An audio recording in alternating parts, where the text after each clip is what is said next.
As you can see in the title screen, this is my AAR After Action Review of Creed 3. Now, as of time of this recording, it's been out in theaters for over a week. Now, they're going to be like maybe a tad bit of spoilers in this, and I'm going to do my best not to spoil it for those who haven't seen it, but there are plenty of videos and other sources out there like Wikipedia and Google, just so you can know what the plot of this film is about.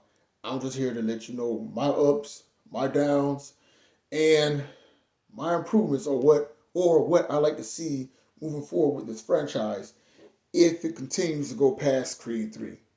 So without further ado, let me get into my ups. I got my notes about the pool as you see right now. So let's get into my ups of Creed 3. 1. Addressing the elephant in the room or lack of elephant in the room, and that is there is no Rocky Balboa in this. Rocky's story concluded with Creed 2, in which he made amends with his son Robert.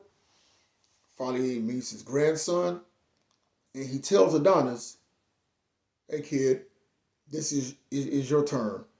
It's your turn now." He bows out gracefully and lets Adonis have the reins. The training wheels are off. Adonis actually carries this film without Rocky Balboa's presence.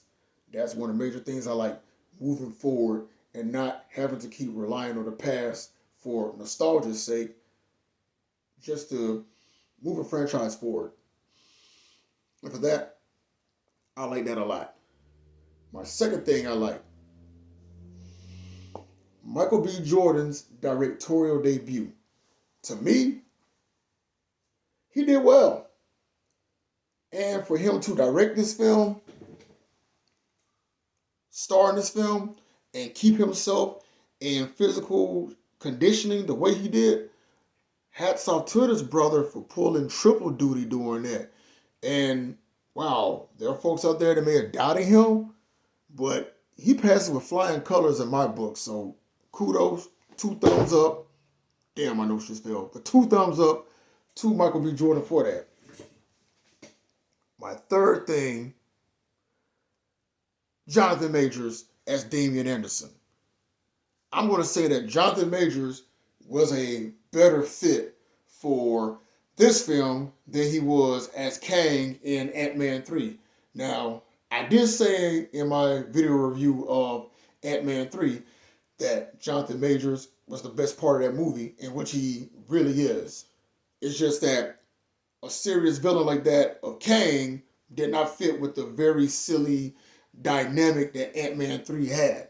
But in this film, being that it's more grounded, and as with any character in the Rocky franchise, you see that those characters are relatable because they all have their reasons for doing what they do and loving boxing the way they do. Being out there to prove they're the best, fighting for country, to make a name for themselves, to let everybody know they're not a joke, whatever the case may be. He was a better fit in this film, again, than he was in Ant-Man 3. And I'm just going to say, do not be surprised at the end of 2023, Jonathan Majors is going to end up being the man of the year in People magazine. Fourth thing, let's go ahead and address this right now. Can we get a petition going to get Wood Harris his flowers right now while he's still with us? This dude is such an underappreciated talent. What he brings to movies and to cinema and to TV shows. Not going to sit up here and name all the movies he's been in. I'm just going to name one because I remember watching Remember the Titans when it came out. He's in a movie with Denzel Washington. And everything else he's been in after that, I'm going, this man hasn't won an Oscar or has he not been nominated for something already? That's a crime. Wood Harris deserves his flowers while he's still with us.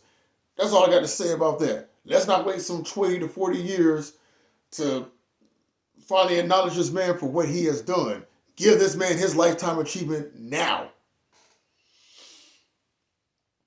And my fourth thing that I like about this film is what really, really sold me on going to go see this film was the anime inspiration and the anime references. Because when I saw early reviews of this on the other YouTube channels,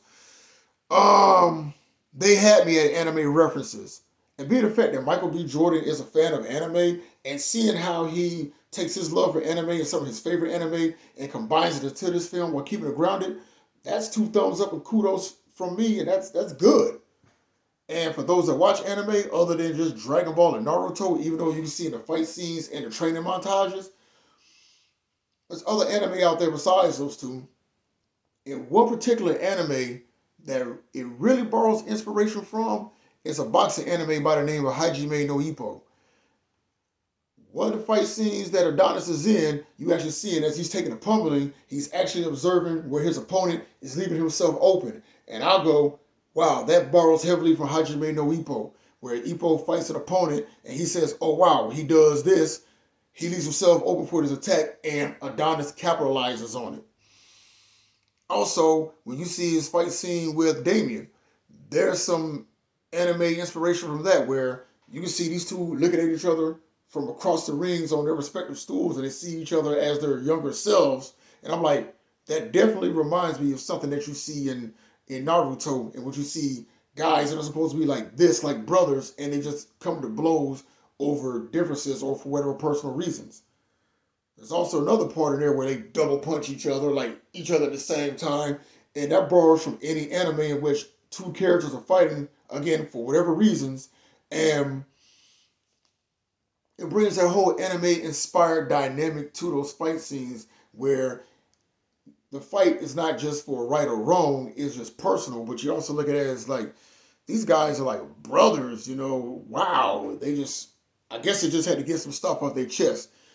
And even when there's a fight between them, it like goes into like a dark place where it feels like those 2 are just in a ring with each other. That borrowed heavily from a fight in Naruto Shippuden between the 2 characters of Obito and Kakashi Sensei, again, where these guys are having flashbacks to where they were the best of friends, but they're fighting each other for their own personal reasons. So kudos to Michael B. Jordan for that. And then when the fight between Adonis and Damien is over with, which brings me to my last up, I like the fact that they both just buried the hatchet and pretty much owned up to each other of, hey man, this is my fault that things went wrong. Nah man, that's my fault. Well, I'm glad we got this off our chest. We still cool with each other. That I can say bravo about, because in these Rocky and Creed films, nobody is inherently a bad person. Again, like I said earlier, everybody has their reasons for getting in their ring and fighting. Just like boxers in real life have their reasons for getting in the ring, fighting, either to make money, make a legacy for themselves, or just to beat the crap out of the other guy because they want to. Just saying. Now, as far as my downs go, not anything major, but I really wish that we would have seen more of Jonathan Major's character of Damien kind of move up the ranks, because the way how everything happens, it happens so fast. But they do mention in the film that his character is up there in age and doesn't have that much time, boxing wise. But I also got to thinking, wait just a doggone minute.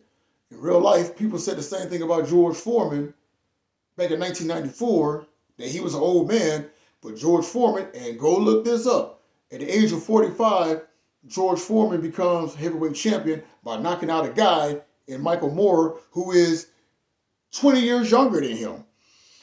And I go, okay, but I really wish I would have showed him like work his way like through the ranks and like fight other guys to show how dangerous he is.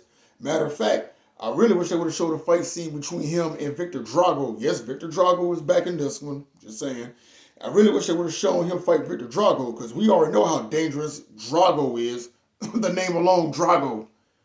And had they shown Damien beat Drago in the boxing ring, you would have been like, yeah, I don't like Adonis' chances of winning this at all. But nothing too major. Those are just the only 2 things that I wish they could have done as far as downs go. But overall, I enjoyed this film. I also enjoyed it because, you also see Adonis, and I'm going to go to another up. Let's go back to the ups. You see Adonis